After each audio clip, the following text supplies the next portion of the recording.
Marmite on a banana split. And I was so rudely interrupted when I was going to delve into it and enjoy it. But luckily, I have that little terrier, Sarah Fitch-Heyes, back with me, who makes all these things and puts them in front of me for me to enjoy. Have we got the banana split? We don't have it on board today, but you can certainly find it on my website. Ah, there we go. Yes. The banana split is on the website. Okay. Now, we've had a hiatus. We're delighted you're back. So tell us what you've been doing in between time, and is the Marmite safe? The Marmite's been sold. Which Oh, is fantastic. it's not safe at all, then it's in hands that we don't know. I know, absolutely. Oh, I wasn't prepared for that. Well, actually, the Marmite, a little story about the Marmite. It led into another commission. It what, sorry? It led into another commission. So Oh, I really? actually ended up doing another Marmite painting. Oh, splendid. Well, I'm glad that's happening. Yeah, that's terrific. Fantastic. So, But for those people who haven't followed us over the months and the years, Sarah is a very fine artist with a part of a gallery in Brighton, is that right? that's right. Yeah. Yes, I'm part of the art party. And very well known in Lewes and this area, and with this very specific type of art. And have we got some examples of that? We can insert some examples of that, can't we, Max? And one of them it was Marmite, and the other was a banana split. And the banana split is in the fridge, apparently, but the Marmite has been sold. So tell us about, since we last met, what you've been doing, what you've been up to. Obviously terribly successful because stuff is disappearing off the shelf. And what we're likely to see over the next weeks and months. Well, at the moment, I'm working on a. Do you remember the Angelo bubblegum? Oh, I It was do. a bright pink bubblegum, and you could blow the biggest bubbles. Yeah, it's just fantastic bubblegum. So the next venture is actually doing a size. This bubblegum is going to be about this size, the wrapper, like an old-fashioned sweet wrapper. Right. And if you remember the colours, they're very primary colours. You had a kind of like a red and a yellow. I think it's actually a blue, not just all those light, bright colours.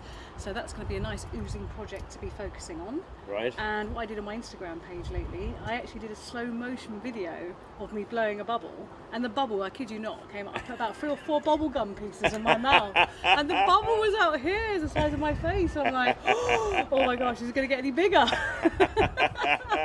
So it's quite an interesting page I did, and eventually you see this bubble growing nice and slowly, and all of a sudden it just pops nice and gently. You see it where it actually pops at the bottom left of my mouth.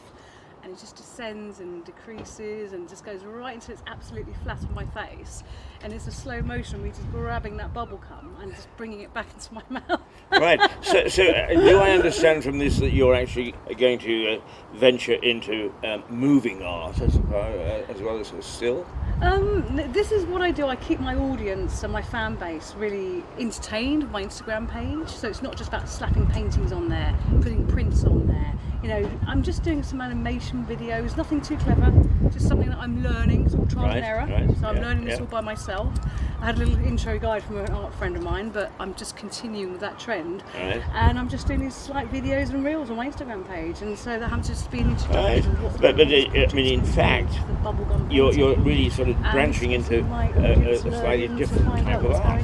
Well, I am, but not intentionally, but it's just to keep my fan base going, keep them intrigued, keep them really interested, and not just having the still paintings on show all the time. Just adding a story, because that's what Instagram's about. It's Right. narrating your own story, it's narrating your own business, and what you want your audience to be, and what to keep them following, keep them interested. So that's exactly what I'm doing. Right, and they're interested in that. Oh yeah, it seems to be. Right. So far I've got 9 likes or loves, what they call it, the love heart on there, and I posted it yesterday. Well, that's so great. That's very good. It's I mean, a young business. that's something I wasn't expecting, and we'll explore that in a minute. But let's get back to what I would call the traditional way of art, as I understand it, and that is you painting on canvas. That's right. Yes. Yeah, the deep canvases. And that's where our past efforts have been. Absolutely. So the bubble gum is on canvas. It certainly will be, yeah. Exactly the same style, the photorealism kind of pop arty style. Now, I've got 2 things I might do this bubblegum actually. I might stick it on the white background, like I always do with all my paintings, or I might actually go and lash out some pink bright glitter and have that all around the background of the bubblegum. So it's really, really blitzy and chintzy and wacky and fun. And just, who knows? Who knows? Watch this space, go onto my Instagram page and you'll find out. And all this some Marmite, which has been sold. well, exactly. Well, it was the commission. That was a lovely thing. I'll tell you what happened about the commission. They saw the Marmite for sale on the Art 5 page. Right. And they said to themselves, oh, well, we love that. But what it was a very sad story, actually. It was her boyfriend's mother sadly passed. And she loved Marmite. She absolutely loved Marmite. So, and the son loved Marmite. So they had this thing about Marmite all the time. They absolutely loved it. There's no hating Marmite. They loved it. So they carried on having these conversations at breakfast, eating lots of Marmite. So she thought as a Christmas present for him that we would do the Marmite, but we put best mates on the actual, we got the writing of the Marmite. Yes. It says best mates on there. So, and I'll tell you what, when he actually opened it up, he absolutely just froze and just, and to watch that reaction just really melted my heart. Yes. Now, you were there. You were allowed to be there, were you? Yes, I was. Oh, yes. That's fantastic. And now, does that happen very often, where people will buy a piece of art and say, come along and see what I'm going to do with it? It's very rare. I mean, I tell you what, when I sold that Coke bottle, to the gentleman who's a TV personality in Panama, it's just amazing. He actually sent me a photograph from his lovely house with a Coke bottle on a special little wall by itself. It was just lovely to see that image on his wall. Absolutely, that would be wonderful. It doesn't have to be a celebrity. Now, you're going to have to bring along these things and work with Max to have them inserted into the programme. Absolutely. Because you've got so many fabulous stories, apart from your art. It's a pity to hide those from your public, as it were.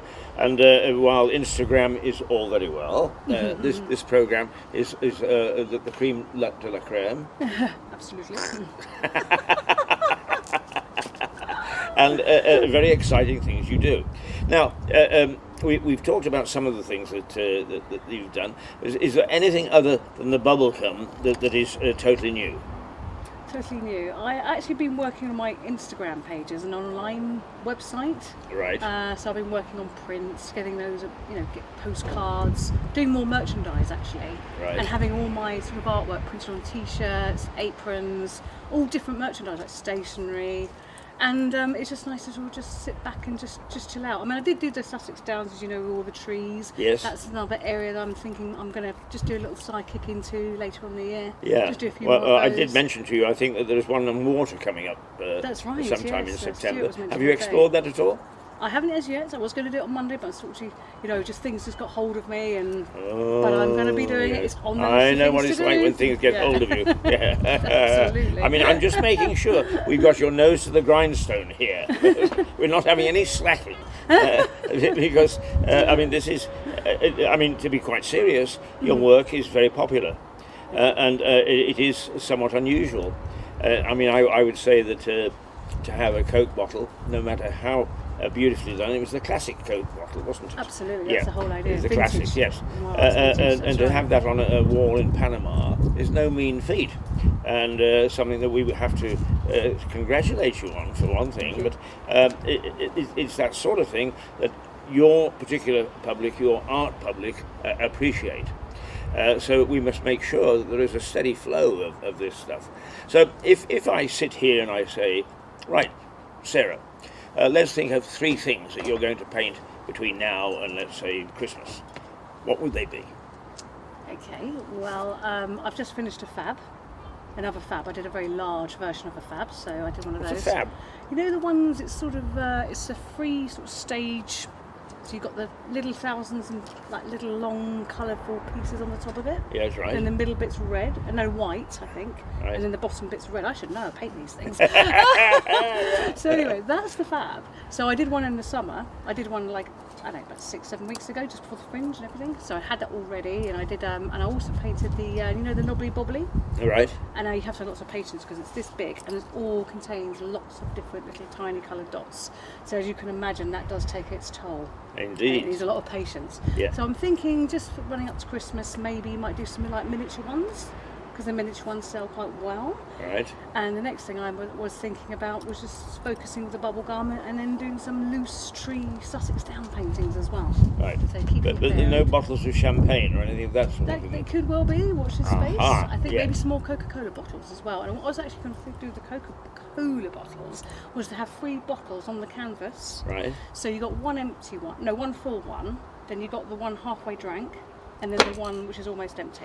Oh, well, then that's 3 very different colour interesting. straws. Yeah. So yeah. that's my next venture. Is what we would call in television terms a sequence. Absolutely. Yes. Yeah. There we are. I sound So as if I that's know what I'm exactly- talking about, don't I?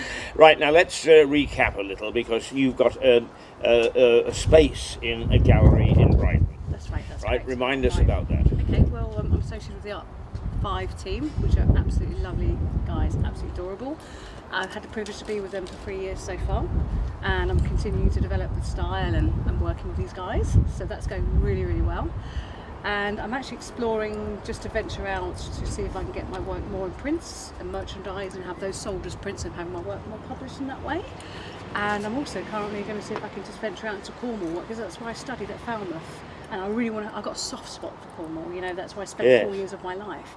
So ideally in an ideal world, I'm looking for a nice gallery in Falmouth or St Ives, something that brings it closest to my heart when I was in my early 20s, and just bringing my art back down that way again, and having the ice lollies, and maybe in Blackpool, just all these lovely seaside resorts that you can imagine, where the tourist industry is so high, and having all these traditional British ice creams and British sweets, and because I remember the bubble gum machine that I did. Do you Indeed, remember that painting I did with indeed. lots The of little bubble gum gums in machine it? sticks very well in my mind. Well, funny enough, I sold that as a print as well at the Fringe, which is So fantastic. you've actually been hugely successful with the stuff that we've looked at over the last 6 months or so. Well, I'm very privileged. It's been great. Yeah, It's been a great journey. that's terrific. Now you mentioned Falmouth, and I think I know Falmouth a little bit. Is there a hotel right on the seafront? There is actually, and Yes. I'm trying to remember the name of it, but you're absolutely right. There's a very but as large long as hotel. we're both talking about the same place, and there are nice little alleys up to the pubs and that sort of thing. That's it. That's Yeah, it. yeah, Steps. I've And there's got a the Jacob's right Ladder. one, Have you yeah. ever been on those steps at the Jacob's Ladder? I think it's about 308 steps or something. Are there? Yeah, and as you get to the I top, couldn't you're manage more than 38 at the moment. Yeah, but okay. So you're actually basically exporting your talent, or going to look at locations that you can import. I mean, you mentioned Blackpool and so on. So, I mean, would you actually go to Blackpool, or do you just see it as a marketplace? I'm just putting my feelers out, and I'm just sort of seeing where those lovely sort of looking melting ice lollies would go. You know, it's pop arty, it's realism, it's all everything contained into one on that canvas, and I'm sure the audience will be there. You know, it's expanding spreading my wings for FH art. It's Just spread terrific, wings, and yeah. you're to be congratulated. But I mean, you're so bubbly and you're so full of things. It takes me a little while to catch up with you. So we are now going out into, shall we say, the provinces, for the sake of a better word. And we've gone from Blackpool down to Falmouth, which is a fair old stride. Now, you mentioned other places. What other places you think of going to pursue your art? I tell you what, I love to exhibit is New York. Aha. That would be a dream come true. That would be absolutely amazing. I think we better have you on one Monday morning and talk to Suzanne Mouchot. Okay. Are you familiar with Suzanne? I'm not. But Right, please she's write me. Suzanne, one of our 2 New York correspondents, and she is actually a senior member of the New York Institute of Technology Architects Department. And in fact, she promised to get some of the drawings that her students do. So I think that might be of interest to you. But she is a mover and a shaker. Believe me, she is. I call her my blue-arsed fly. I've already got one here in Lewes. Putting up with another. She's all over the place. But a very exciting lady. And I mean, I'm surprised because in some ways it's reflective of what you're saying. Is she has this New York University, but then they have a campus in Arkansas, and they have one in British Columbia. And she goes around North America checking on these campuses making sure that everything is going okay. In her own way, I suppose, as an artist. But now you're doing the same thing. You're based in Brighton, but you want to go to Falmouth. Absolutely. You want to go to Blackpool. So nice. You want to go to New York. New York, right? New York is on. We've got to get you to New York. As a matter of fact, one of our ambitions is to do a program from New York. So perhaps what we should do is get a whole team and go off to New York. And, amazing! I'd go back there any day. Yeah, right. Amazing well, place. This is how these things start. Is when you find out that there are several interests, and not just us going and sitting on the top of the Empire State Building or something and just doing a straight thing. So right, we're developing things now. But let's come just a little closer to home. Where between Blackpool and Falmouth are we also settling? Oh well, I think I'd like to take a bite size at a time. I think it's all that round Blackpool those areas. and Falmouth are enough. I think Falmouth, St Ives, and Blackpool are good places, focusing points to sort of stick with at the moment until there's some recognition, I guess, and some acceptance into another gallery and broadening my wings. Yes. So that is just. Well, acceptance I don't think we have to worry about. You're well accepted. Thank you very much. But you did mention in the same breath as Blackpool ice creams and that sort of thing. Perhaps even Punch and Judy, I don't know. But Falmouth is a totally different kettle of fish. Yeah. What sort of things would you do in Falmouth? Again, I think there is a market there. I think more the machines, the gobstoppers in the nice big old-fashioned machine. Right. I could see that sort of fitting really well.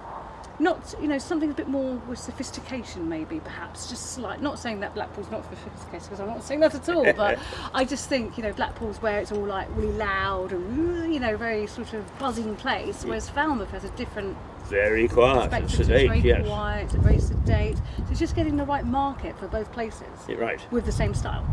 Now, is apart from marketing your stuff in these places, you would paint stuff in Falmouth, would you?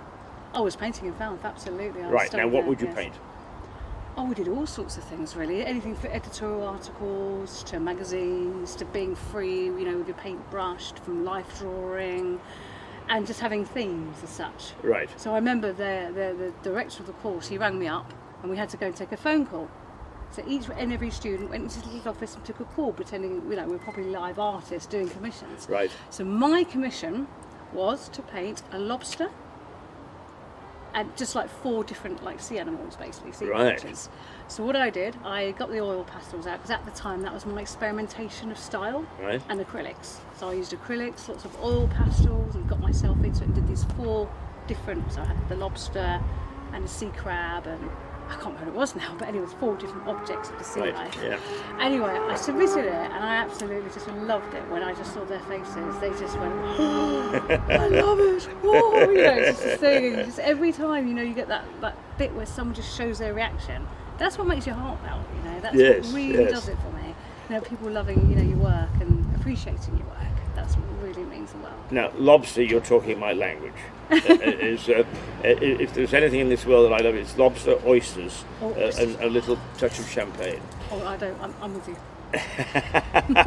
Yeah, both got the same expensive lifestyle. I know. But are we likely to see a lobster out of Falmouth? Well, that's funny you should ask that, because I suppose if I've done it, that's why I did do the lobster. You never know, who knows? I could do a nice lobster on a white background and make it look pop-arty and photorealistic at the same time. Yeah. It would be unusual, but why not do a champagne glass?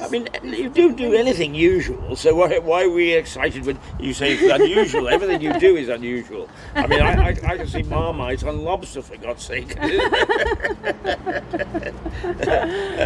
But when you go into Falmouth, for instance, how does your mind process work? Is you look around and say, I think I'll look for something to paint? Or does it go ping, ping, ping, ideas? Or do you go with a preconceived idea? It's a very good question to ask, because when I was actually down there, I have visited once or twice since I've graduated. So I go back and I do lots of seascapes, because in the winter I just love watching the sea in Cornwall. It's so wild, it's got its own personality. Yeah. And when you just see it smacking and lapping itself and throwing the spits of water everywhere, it's just phenomenal. It really, really is. So I think my memory of you know, there's lots of seascape painting. Right. That's something I really love doing. And the light source in Cornwall. That's why lots of artists and the old artists back in the time have always gone to Cornwall, because of all the light source you get down there. So that's why it's such a passion for doing still life there. Right. And now I go back to my initial question. Is there something that really is saying to you, gnawing at you, saying, I must paint that? Not right this minute, but I think the bubblegum machine is going to work really well in Cornwall. I think that's going to be, if you're talking about Falmouth, I think that's the next one for Falmouth. Is there any way that we could manufacture a lobster machine? I don't know, actually. Would that be nice? It would And be if was interesting, cheap as wouldn't well, it? yeah, you wouldn't have to pay £30 or £40 for lobster. You're like, oh, okay, I'll just take that out of the vending machine. Absolutely. They probably have it in There we Japan. go. What do you reckon? They love their vending machines in Japan, don't they? Oh, they do, yeah. And they've got like bitter flavoured ice creams, savoury ice creams. It's like, you've never heard of these things until you go, yeah, amazing. Sarah, you've laid the foundation for a good winter, I think, of a lot of interesting things. You know, I've got a mind like a steel trap, so there won't be anything that gets away. I shall be on your tail to do some of these things, and keep on reminding us of how you're progressing. But certainly, I think that let us say that we get you to New York. What's the first thing that you would say? You would say, Keith, Max, Suzanne. Come on, I've got to take you here because I've got to paint this. What? That'd be amazing. Well, I would, you know, really what work in New York is all the big bubble gums and having one of those bubble gum. I know I keep bringing up this bubble gum machine, but I think a large one of those in New York, really large, something's really unique. Even a set of traffic lights on a white background, you know, or you know, all the iconic signs like the "Don't Walk" or. You know, that's like sort of taking, you know, because they're all vintage. They're still, you know, they've been around for years. Indeed, yeah. And doing the bazooka bubble gum, you know, do you remember the bazooka ones where you had the comic strip where you undid the actual wrapper and there was like a comic strip inside it? Yeah. Well, I'm thinking I could just see that in some New York museum, a nice big bazooka painting with all the glossiness on it, with a nice white background, and you know, just the themes of America, something really American. You know? Right. It may be a hamburger, maybe like a nice big juicy hamburger with all the juice flowing off the burger. Well, now, just my last comment is I talked to Melissa Contry, one other New York correspondent, last Friday, and I started to talk about the corner places where you've got hot dogs and so on. And she says that they are disappearing. Oh, yes. Oh, wow. Now, if we get you to New York, will you do a hot dog stand? Yeah, yes, because we can't let them disappear. No, we can't. Absolutely Is that not. to do with the vegan aspects of everything? Do you Right. think that's changed the whole aspect of the hot dog? I suppose it has. Yeah. But we Yeah, can't I'll let do that some go hot dogs too then. iconic. With the sauerkraut and, Right. and a bagel with all the filling. Oh, yes, we could do a nice series actually. If you think that we're mad, we are. But this program is all about innovation, excitement, vision. And Sarah has got it all, and she sweeps us up and carries us along. So hopefully, not next week or the week after, but hopefully we may well bring you whatever it is that she's got in mind for New York from New York. Sarah, good to see you. Good See you to next too. week. All the best. Have a great day. Thank you. Thank you.